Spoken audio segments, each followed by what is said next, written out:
নাহমাদুহু ওয়া নুসাল্লি আলা রাসূলিহিল কারীম। সুপ্রিয় দর্শক শ্রোতা, আসসালামু আলাইকুম ওয়া রাহমাতুল্লাহি ওয়া বারাকাতুহু। সুস্বাস্থ্যের পথে বিশেষ অনুষ্ঠান দেখার জন্য আপনাদের আমন্ত্রণ জানাচ্ছি।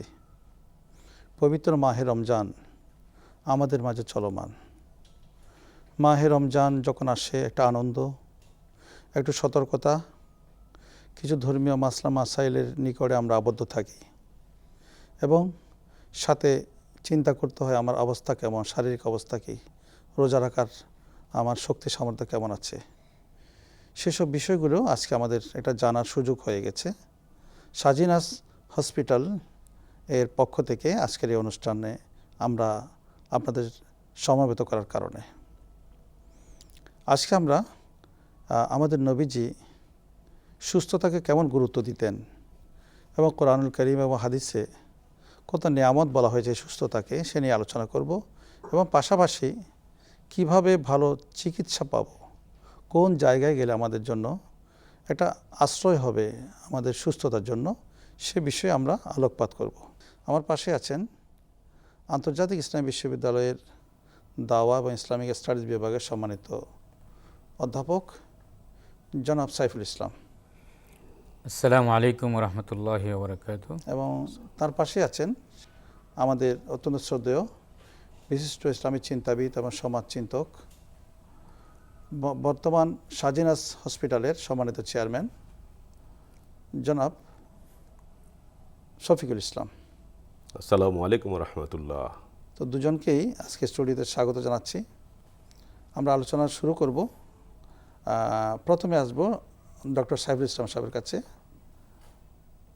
সুস্বাস্থ্য এবং বিশেষ করে সুস্থতা এটা কেমন নেয়ামত, আমি তো নিজে বুঝতে পারছি, আপনারা কেমন অনুভব করছেন সে সম্পর্কে বলবেন।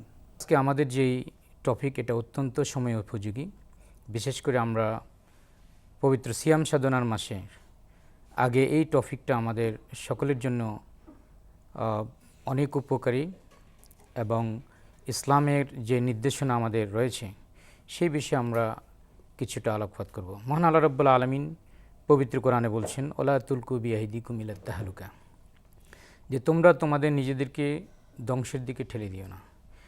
এবং আল্লাহ রাসূল সাল্লাল্লাহু আলাইহি সাল্লাম আমাদেরকে নির্দেশনা দিয়েছেন যে তোমরা 5টি জিনিসের আগে 5টি জিনিসকে প্রায়োরিটি দাও। তন্মধ্যে অন্যতম একটি হলো সিহহাতাকা আলা সাকামিক, যে তোমরা সুস্থতাকে গুরুত্ব দাও অসুস্থ হওয়ার আগে। একজন ভুক্তভোগী জানে যে আসলে অসুস্থ হলে তার কীরকম কষ্ট এবং তার আগের দিনগুলি কত সুন্দর ছিল। তো এই জন্য আল্লাহ রাসূল সাল্লাল্লাহু আলাইহি সাল্লাম আরেকটি হাদিসে খুব সুস্পষ্টভাবে বলেছেন, ভেরি ক্লিয়ারলি, যে নি'মাতানে মাগবুনুন ফিহিমা কাসীরুম মিন নাস, যে অধিকাংশ লোক আল্লাহ রাব্বুল আলামিন প্রদত্ত দুইটা নিয়ামতের ব্যাপারে তারা উদাসীন। একটা হলো আসসিহা, একটা হলো সুস্বাস্থ্য, আর দ্বিতীয়টা হলো আল ফারাগ, যে তার যখন ফ্রি টাইম থাকে। তো এই দুইটা জিনিস আল্লাহ রাসূল স্পেশালি উল্লেখ করেছেন, কারণ এই দুইটা জিনিস একবার হারিয়ে গেলে এটাকে আর পুনরায় উদ্ধার করা কঠিন। কারণ দুইটা জিনিসই কিন্তু আল্লাহ প্রদত্ত। আল্লাহ যে নিয়ামতটি বান্দাকে দেন এটা অত্যন্ত চিপ রেটে দেন, কিন্তু যখন এটা মানুষ এফেক্টেড হয় তখন এটা অনেক টাকা খরচ করেও এটা পুনরুদ্ধার করা যায় না। যেটার প্র্যাকটিক্যাল এক্সাম্পল হলো কোভিড-19 সময়, যে আমরা দেখেছি শত কোটি টাকার মালিক কিন্তু তিনি তার চিকিৎসা পাচ্ছেন না। মাশাআল্লাহ। তো এটা আমরা এই দুইটা হাদিস এবং কোরআন আয়াত দ্বারা বোঝা যাচ্ছে যে আমরা হেলদি লাইফ, এটা ইসলামের অত্যন্ত গুরুত্বপূর্ণ। এবং হেলদি লাইফ যদি কেউ লিড না করে, দেখা যাচ্ছে সে অন্যান্য দিক থেকে তার ফাইন্যান্সিয়াল সলভেন্সি আছে, তার হাউস আছে, কার আছে, কিন্তু হি ইজ নট মেন্টালি ফিস যদি নাকি তার স্বাস্থ্য যদি খারাপ থাকে। তো এটা আমাদের সমাজে অনেক এক্সাম্পল দেওয়া যাবে। মাশাআল্লাহ, খুব সুন্দর আলোচনা করেছেন অত্যন্ত সংক্ষেপে। ধন্যবাদ। তো আমরা আপনার কাছে আবার আসছি ইনশাআল্লাহ। জনাব শফিকুল ইসলাম সাহেব। আমরা ইদানিং দেখি ডাক্তার সাহেবরা একটা কথা বলে যে আপনি একটু ডাক্তার দেখাই নেবেন, একটু চেক আপ করে নেবেন, অথচ আমি সুস্থ। এই যে সুস্থ মানুষ চেক আপ করার জন্য যে একটা আগ্রহ বা ডাক্তাররা ইম্পর্টেন্স দেয়, আবার অসুস্থ হলে তো অবশ্যই কথাই নেই যে তাকে ডাক্তার দেখানো উচিত, এটা আমরা অনেকে অবহেলাও করি। এই যে ডাক্তার দেখানোর প্রতি যে মানুষের বা ডাক্তার সাহেবদের বা সচেতন মানুষের যে একটা পরামর্শ আগ্রহ, এটা আপনার কিভাবে দেখছেন? আমি অসুস্থ হচ্ছি কেন?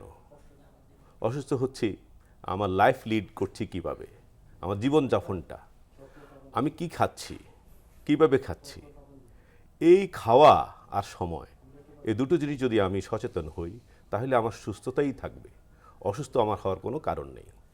কিন্তু যখন আমি অসুস্থ হই, এই অসুস্থ হচ্ছি এই কথাটার জন্য আগে প্রস্তুত থাকতে হবে, তাহলে জীবনেও কোনোদিন অসুস্থতা আসবে না। যদি অসুস্থতা এসে যায় তাহলে আমার কি করণীয়?